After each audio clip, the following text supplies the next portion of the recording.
ఓం శాంతి 8/3/2025 మధురమైన పిల్లలు, ఆత్మిక సేవ చేసి స్వయం మరియు ఇతరుల కళ్యాణం చేయండి.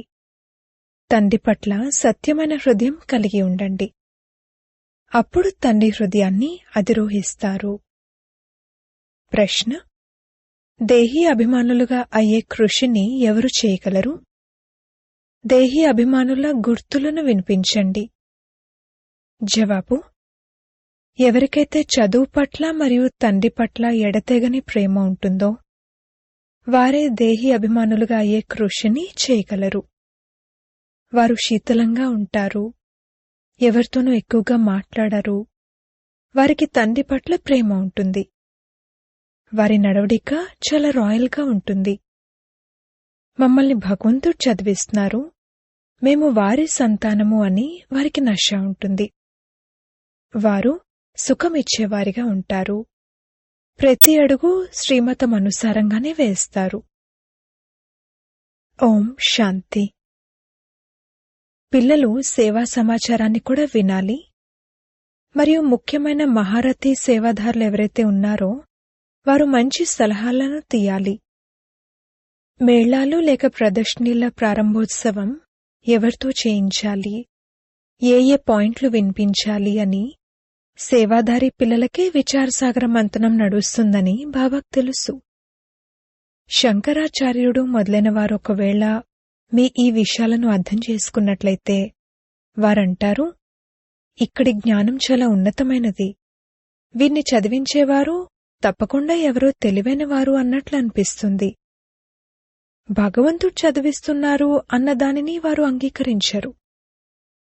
కావున ప్రదర్శని మొదలైన వాటి ప్రారంభోత్సవం చేయడానికి ఎవరెవరైతే వస్తారో వారికి ఏమేం అర్థం చేయిస్తారు అన్న సమాచారాన్ని అందరికీ వినిపించాలి లేదా టేప్లో క్లుప్తంగా నింపాలి. ఉదాహరణకు గంగే శంకరాచార్యుడికి అర్థం చేయించారు. ఇటువంటి సేవాధారి పిల్లలైతే తండ్రి హృదయాన్ని అధిరోహిస్తారు. ఆ మాటకొస్తే స్థూల సేవ కూడా ఉంది, కాని బాబా యొక్క అటెన్షన్ ఆత్మిక సేవ వైపుకు వెళ్తుంది. అది అనేకుల కళ్యాణం చేస్తుంది.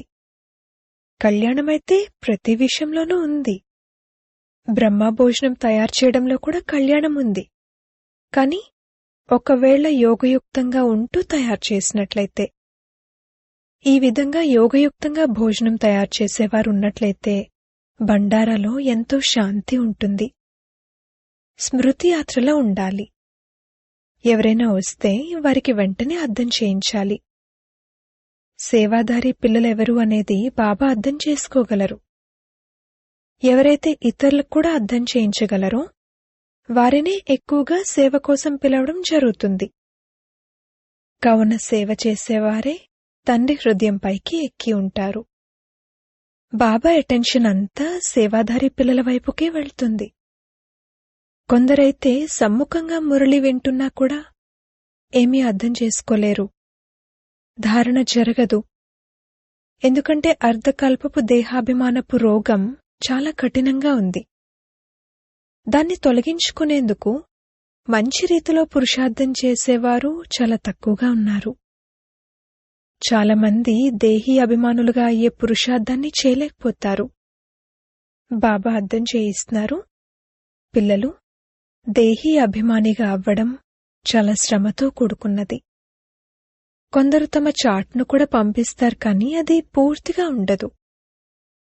కానీ ఎంతైనా చాట్ రాయడం వలన ఎంతో కొంత అటెన్షన్ ఉంటుంది. చాలామందికి దేహీ అభిమానిగా అవ్వడం పట్ల తక్కువ అటెన్షన్ ఉంటుంది. దేహీ అభిమానులు చాలా శీతలంగా ఉంటారు. వారంత ఎక్కువగా మాట్లాడరు. వారికి తండ్రిపై ప్రేమ ఎలా ఉంటుందంటే ఇక అడక్కండి. ఎప్పుడూ ఏ మనిషికి లేనంత సంతోషం ఆత్మకుండాలి. ఈ లక్ష్మీనారాయణలకైతే జ్ఞానం లేదు. భగవంతుడు చదివిస్తున్న పిల్లలైన మీకే జ్ఞానముంది. భగవంతుడు మమ్మల్ని చదివిస్తున్నారు అన్న నష కూడా మీలో ఏ ఒకరిద్దరికో ఉంటుంది. ఆ నష ఉన్నట్లయితే తండ్రి స్మృతిలో ఉంటారు. వారినే దేహీ అభిమానులు అని అంటారు. కాని ఆ నష ఉండడం లేదు. స్మృతిలో ఉండేవారి నడవడిక చాలా చక్కగా రాయల్గా ఉంటుంది. మనము భగవంతుని సంతానము. అందుకే అతీంద్రియ సుఖం గురించి గోపగోపికలను అడగండి అన్న గాయనం ఉంది. వారు దేహీ అభిమానులుగా అయి తండ్రిని స్మృతి చేస్తారు. స్మృతి చెయ్యని కారణంగానే శివబాబా హృదయాన్ని అధిరోహించరు. శివబాబా హృదయాన్ని అధిరోహించకపోతే ఈ దాదా హృదయాన్ని కూడా అధిరోహించలేరు. వారి హృదయంలో ఉన్నట్లయితే తప్పకుండా వీరి హృదయంలో కూడా ఉంటారు. తండ్రికి ప్రతి ఒక్కరి గురించి తెలుసు. తాము ఎలాంటి సేవను చేస్తున్నారు అనేది పిల్లలు స్వయం కూడా అర్థం చేసుకోగలరు. సేవా అభిరుచి పిల్లల్లో చాలా ఉండాలి. కొందరికి సెంటర్ స్థాపన చేయాలనే అభిరుచి కూడా ఉంటుంది. కొందరికి చిత్రాలను తయారు చేసే అభిరుచి ఉంటుంది. నాకు జ్ఞానస్వరూపాత్మలు ప్రియమనిపిస్తారు అని తండ్రి కూడా అంటారు. వారు తండ్రి స్మృతిలో కూడా ఉంటారు మరియు సేవ చేయడానికి కూడా ఉత్సాహం కలిగి ఉంటారు. కొందరైతే ఏమాత్రమూ సేవ చేయరు. తండ్రి చెప్పేది కూడా వినరు. ఎవరు ఎక్కడ సేవ చేయాలి అనేది తండ్రికి తెలుసు కదా. కాని దేహాభిమానం కారణంగా తమ మన్మతంపై నడుస్తారు. కావున వారు హృదయాన్ని అధిరోహించలేరు. అజ్ఞాన కాలంలో కూడా చెడు ప్రవర్తన కలిగిన పిల్లలు తండ్రి హృదయాన్ని అధిరోహించలేరు. వారిని కుపుత్రులుగా భావిస్తారు. సాంగత్య దోషంతో పాడైపోతారు. ఇక్కడ కూడా సేవ చేసేవారెవరైతే ఉంటారో వారే తండ్రికి ప్రియమనిపిస్తారు. ఎవరైతే సేవ చేయరో వారిని తండ్రి ప్రేమించరు. పిల్లలు వారి భాగ్యానుసారంగానే చదువుతారని తండ్రికి తెలుసు. అయినా కాని ప్రేమ ఎవరిపై ఉంటుంది? ఇది నియమం కదా. మంచి పిల్లలను చాలా ప్రేమగా పిలుస్తారు. నీవు చాలా సుఖాన్నిచ్చేవాడివి, నీవు పితా స్నేహివి అని అంటారు. ఎవరైతే తండ్రిని స్మృతే చెయ్యరో వారిని పితా స్నేహి అని అనరు కదా. దాదా స్నేహిగా అవ్వకూడదు, తండ్రికి స్నేహిగా అవ్వాలి.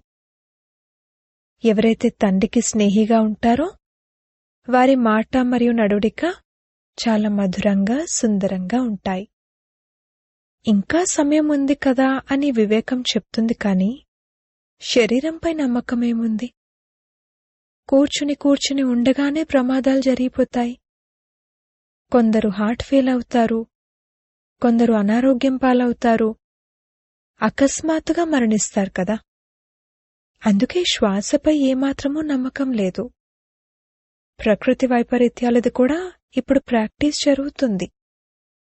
సమయం కాని సమయంలో వర్షాలు పడినా అవి నష్టమే కలిగిస్తాయి. ఈ ప్రపంచమే దుఃఖాన్నిచ్చే ప్రపంచం. ఎప్పుడైతే మహా దుఃఖం ఉంటుందో తండ్రి కూడా ఆ సమయంలోనే వస్తారు. రక్తపు నదులు కూడా ప్రవహించనున్నాయి. ఈలోపు మనం మన పురుషార్థం చేసి 21 జన్మల కొరకు కళ్యాణం చేసుకోవాలి అనే ప్రయత్నం చేయాలి. చాలామందిలో తమ కళ్యాణం చేసుకోవాలన్న చింత కూడా కనిపించదు.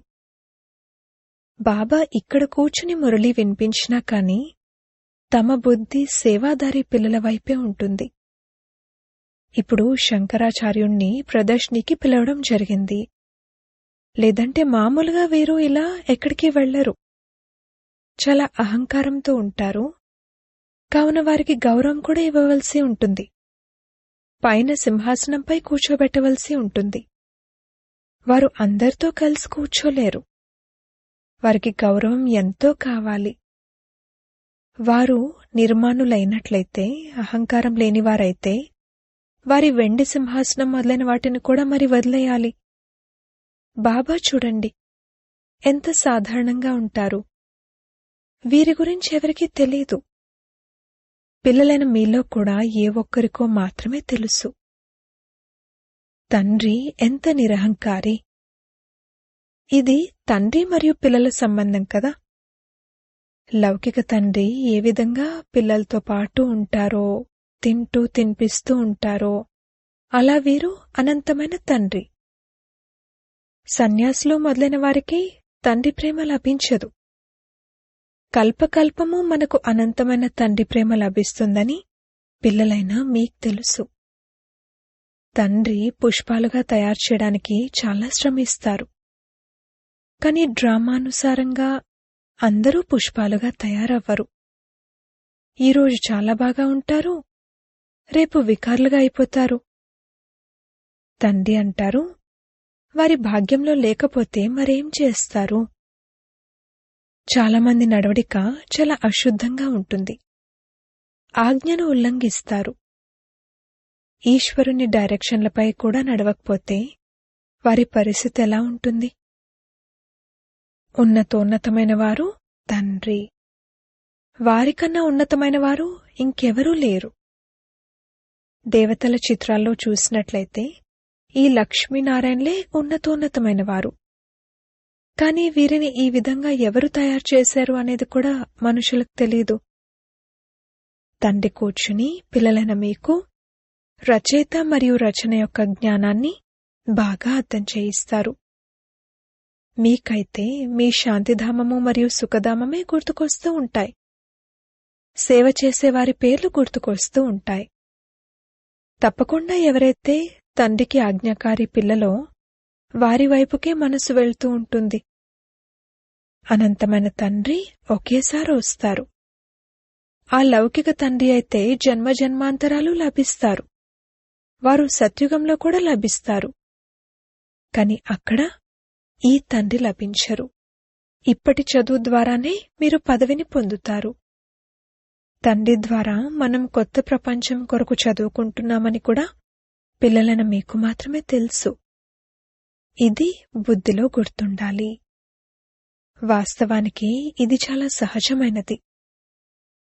ఉదాహరణకు బాబా పిల్లలతో ఆడుతున్నప్పుడు ఉన్నట్లుండి అక్కడికెవరైనా వస్తే బాబా అక్కడికక్కడే వెంటనే వారికి జ్ఞానం ఇవ్వడం మొదలుపెడతారు. అనంతమైన తండ్రి ఎవరో మీకు తెలుసా?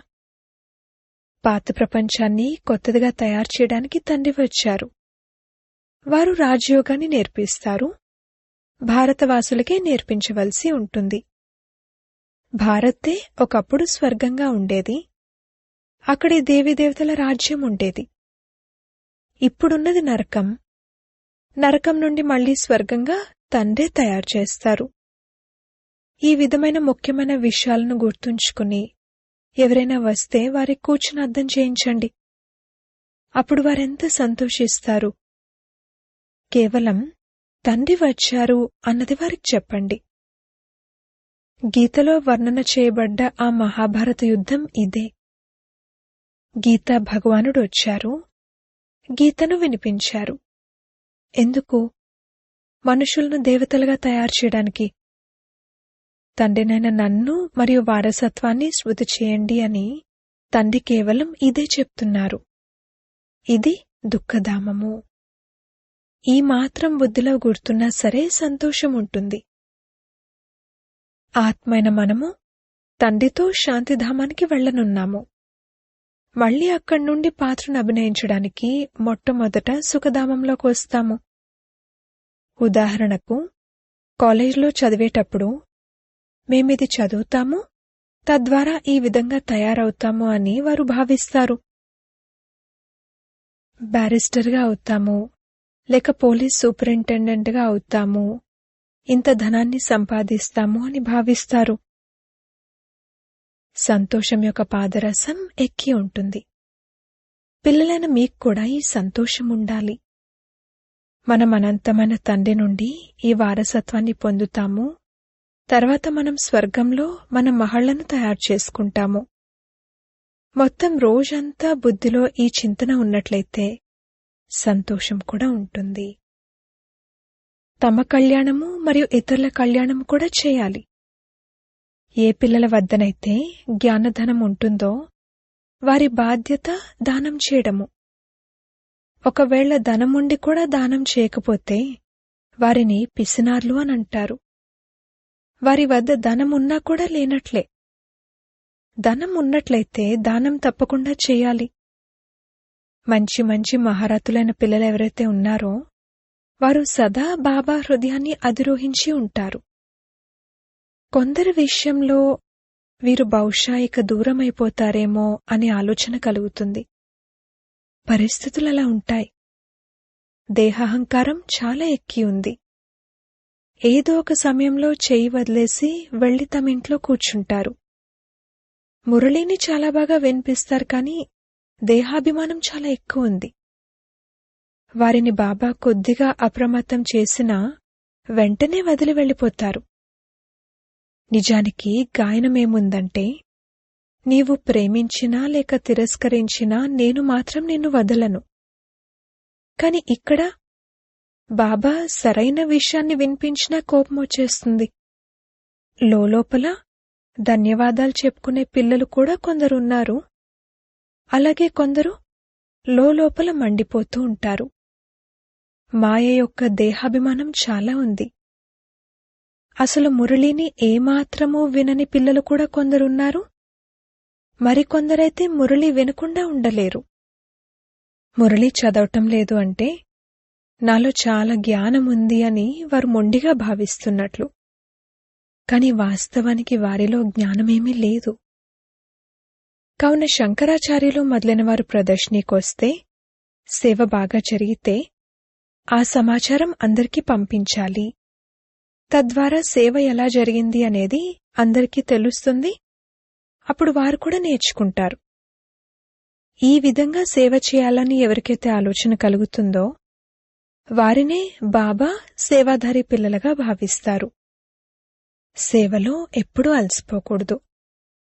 ఇక్కడైతే అనేకుల కళ్యాణం చేయాలి కదా. అందరికీ ఈ జ్ఞానం లభించాలి, పిల్లల ఉన్నతి కూడా జరగాలి అని బాబాకైతే ఇదే చింత ఉంటుంది. ఈ ఆత్మిక సేవ ముఖ్యమైనది అని రోజూ మురళిలో అర్థం చేయిస్తూ ఉంటారు. వినాలి మరియు వినిపించాలి. అభిరుచి ఉండాలి. బ్యాడ్జ్ తీసుకుని రోజు మందిరాలకు వెళ్లి అర్థం చేయించండి. ఈ లక్ష్మీనారాయణలు ఈ విధంగా ఎలా తయారయ్యారు, తర్వాత ఎక్కడికి వెళ్లారు, మళ్లీ రాజ్యభాగ్యాన్ని ఎలా పొందారు. మందిరాల ద్వారం వద్దకు వెళ్లి కూర్చోండి. ఎవరైనా వస్తే ఈ లక్ష్మీనారాయణలెవరు, వీరి రాజ్యం భారత్లో ఎప్పుడుండేది అనేది వాళ్లకు చెప్పండి. హనుమంతుడు కూడా చెప్పుల వద్దకు వెళ్లి కూర్చునేవారు కదా. దాని వెనుక కూడా రహస్యం ఉంది కదా. దయ కలుగుతుంది. సేవాయుక్తులను బాబా ఎన్నో తెలియజేస్తూ ఉంటారు, కాని ఏ ఒక్కరో చాలా కష్టం మీద వాటిని అమల్లోకి తీసుకొస్తారు. సేవ చాలా ఉంది. అందులకు చేతికరగా అవ్వాలి. ఎవరైతే సేవ చేయరో, ఎవరికైతే బుద్ధి స్వచ్ఛంగా లేదో వారికి ధారణ కూడా జరగదు. లేదంటే వాస్తవానికి సేవ చాలా సహజం. మీరు ఈ జ్ఞానరత్నాలను దానం చేస్తారు. ఎవరైనా షావుకార్లు వచ్చినట్లయితే వారికిలా చెప్పండి, మేము మీకీ కానుకనిస్తున్నాము, దీని అర్థాన్ని కూడా మీకు అర్థం చేయిస్తాము. ఈ బ్యాడ్జ్ల పట్ల బాబాకెంతో గౌరవం ఉంది. ఇంకెవరికీ వీటిపై అంత గౌరవం లేదు. ఇందులో చాలా బాగా జ్ఞానం నిండి ఉంది. కాని ఎవరి భాగ్యంలోనైనా లేకపోతే బాబా కూడా ఏం చేయగలరు? తండ్రిని మరియు చదువును వదిలేయడం ఇది చాలా పెద్ద ఆత్మహత్య. తండ్రికి చెందినవారిగా అయి మళ్లీ తండ్రిని వదిలి వెళ్ళిపోవడం అంటే అంతటి మహాపాపం ఇంకేదీ ఉండదు.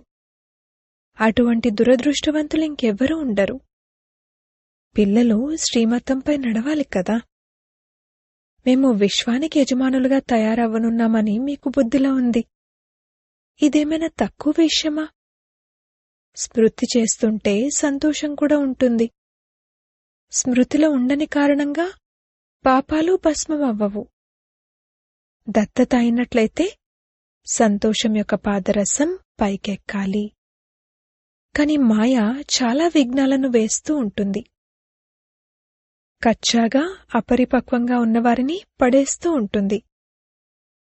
ఎవరైతే తండ్రి శ్రీమతాన్ని పాటించరో వారు ఏ పదవిని పొందుతారు? తండ్రి మతాన్ని కొద్దిగా మాత్రమే పాటిస్తే పదవి కూడా తేలికపాటిది పొందుతారు. తండ్రి మతాన్ని బాగా పాటించినట్లయితే ఉన్నత పదవిని పొందుతారు. ఈ అనంతమైన రాజధాని స్థాపన అవుతుంది. ఇందులో ఖర్చు మొదలైన వాటి విషయం కూడా ఏమీ లేదు. కుమారీలు వస్తారు. వారు నేర్చుకుని అనేక మందిని తమ సమానంగా తయారు చేస్తారు. ఇందులో ఫీజులు మొదలైన వాటి విషయమేమీ లేదు. తండ్రి అంటారు, మీకు స్వర్గ రాజ్యాధికారాన్ని ఇస్తాను. నేను స్వర్గంలోకి కూడా రాను. శివ్ బాబా అయితే దాత కదా, మరి వారికి ఫీజేమి ఇస్తారు? ఇతను తన సర్వస్వాన్ని వారికిచ్చారు. వారిని తన వారసునిగా చేసుకున్నారు. దానికి బదులుగా రాజ్యం లభిస్తుంది కదా. వీరు మొట్టమొదటి ఉదాహరణ. మొత్తం విశ్వంపై స్వర్గస్థాపన జరుగుతుంది, కాని పైసా ఖర్చు కూడా లేదు. అచ్చా, మధురాతి మధురమైన సిక్కిలదే పిల్లలకు మాతాపిత బాప్దాదాల ప్రియ స్మృతులు మరియు గుడ్ మార్నింగ్. ఆత్మిక పిల్లలకు ఆత్మిక తండ్రి నమస్తే. ధారణ కొరకు ముఖ్య సారము. మొదటి పాయింట్, పితా స్నేహిలుగా అయ్యేందుకు చాలా చాలా సుఖాన్నిచ్చేవారిగా అవ్వాలి. తమ మాట నడవడికను చాలా మధురంగా రాయల్గా ఉంచుకోవాలి. సేవాదారులుగా అవ్వాలి. నిరహంకారిగా అయి సేవ చేయాలి.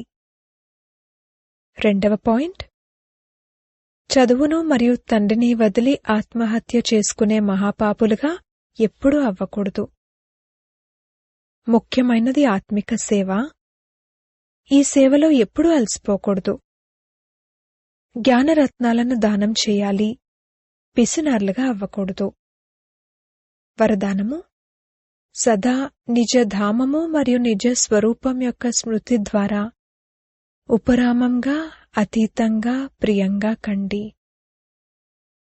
నిరాకారి ప్రపంచం మరియు నిరాకారి రూపం యొక్క స్మృతియే సదా అతీతంగా మరియు ప్రియంగా చేస్తుంది. మనము నిరాకారి ప్రపంచ నివాసులము. ఇక్కడ సేవార్థం అవతరించాము. మనమీ మృత్యులోకానికి చెందినవారము కాదు. మనము అవతారులము. కేవలం ఈ చిన్న విషయం గుర్తున్నా సరే ఉపరామంగా అవుతారు. ఎవరైతే స్వయాన్ని అవతారంగా భావించకుండా గృహస్థిగా భావిస్తారో, మరి గృహస్థుల వాహనం బురదలో చిక్కుకుని ఉంటుంది. గృహస్థి అంటేనే భారం కల స్థితి, మరియు అవతారము అంటే పూర్తిగా తేలిగ్గా ఉంటారు. అవతారంగా భావించడం ద్వారా తమ నిజ ధామం, నిజ స్వరూపం గుర్తుంటుంది మరియు ఉపరామంగా అవుతారు. స్లోగన్: బ్రాహ్మణులెవరంటే ఎవరైతే శుద్ధితో మరియు విధిపూర్వకంగా ప్రతి కార్యాన్ని చేస్తారో వారు. అవ్యక్త సూచనలు: సత్యత మరియు సభ్యత రూపీ కల్చర్ను, సంస్కృతిని అలవర్చుకోండి. ఎవరైతే నిర్మాణులుగా ఉంటారో వారే నవనిర్మాణం చేయగలుగుతారు. శుభ భావన మరియు శుభ కామనలకు బీజమే నిమిత్త భావము మరియు నిర్మాణ భావము. హద్దుకు చెందిన గౌరవం కాదు, కాని నిర్మాణంగా ఉండాలి. ఇప్పుడు మీ జీవితంలో సత్యత మరియు సభ్యత యొక్క సంస్కారాలను ధారణ చేయండి. ఒకవేళ వద్దనుకుంటున్నా సరే కోపం లేక చికాకు వచ్చినట్లయితే మనస్ఫూర్తిగా మీఠా బాబా, మధురమైన బాబా అని అనండి. అప్పుడు ఎక్స్ట్రా సహాయం లభిస్తుంది. ఓం శాంతి.